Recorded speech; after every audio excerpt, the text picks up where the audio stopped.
मंडलिक साई आखाडा जोपर्यंत ऑलिम्पिकमध्ये पदक पटकावत नाही तोपर्यंत फेटा बांधून घेणार नाही अशी घोषणा माजी खासदार संजय मंडलिक यांनी केली।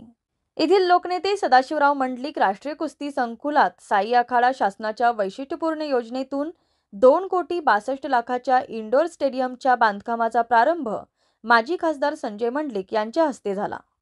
कार्यक्रमाच्या अध्यक्षस्थानी मुख्याधिकारी अतिश वाळुंजे होते। येथील जय शिवराय एज्युकेशन सोसायटी संचलित लोकनेते सदाशिवराव मंडलिक राष्ट्रीय कुस्ती संकुलात साई आखाडा स्वच्छ सर्वेक्षणात राज्यात क्रमांक पटकावल्याबद्दल नगर परिषदेच्या अधिकारी कर्मचाऱ्यांचा सत्कार, आंतरराष्ट्रीय कुस्ती स्पर्धेत भारतीय कुस्ती संघाचे प्रशिक्षकपदी निवड झालेबद्दल दादासो लवटे यांचा, राज्य कुस्तीगीर परिषदेवर सदस्यपदी निवड झालेबद्दल मारुती वटू जाधव यांचा, गुणवंत कुस्तीगीरांचा तसेच सहकार बोर्डात संचालक झालेबद्दल प्रवीण सूर्यवंशी, दीपक माने, सौ शकुंतला गोधडे यांचा सत्कार मान्यवरांच्या हस्ते करण्यात आला।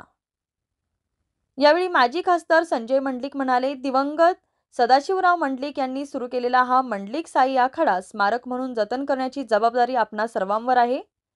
तसेच श्री अंबाबाई मंदिराच्या उभारणीसाठी जसा संपूर्ण गाव एकवटला तसं मुरगुडला क्रीडानगरी अशी ओळख निर्माण करून द्यावी यासाठी गटतट न पाहता एकत्र येण्याचे आवाहन त्यांनी केले।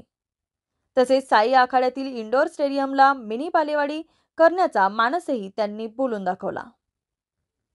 यावेळी ॲडव्होकेट वीरेंद्र मंडलिक यांनी एका वक्त्याच्या भाषणातून तुमची शरीरयष्टी कुस्तीला शोभेल अशी वजनदार दिसते याचा धागा पकडत त्यांनी मी आता माझे वजन कमी केले आहे म्हणून मला आता छोट्या राजकीय गटातून खेळवू नका असा तर मोठ्या राजकीय गटात खेळण्यासाठी पाठबळ द्या अशी कोटी केली।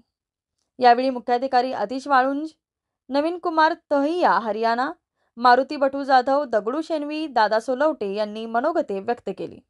न्यूजशाही कोल्हापूरसाठी मुरगुड प्रतिनिधी सर्जेराव भाट। सामान्य जनतेचा आवाज म्हणजेच न्यूजशाही न्यूज नेटवर्क। ताज्या व ठळक बातम्यांचा अचूक अंदाज घेण्यासाठी पहा न्यूजशाही न्यूज नेटवर्क। तर चॅनलला आजच सबस्क्राइब करा।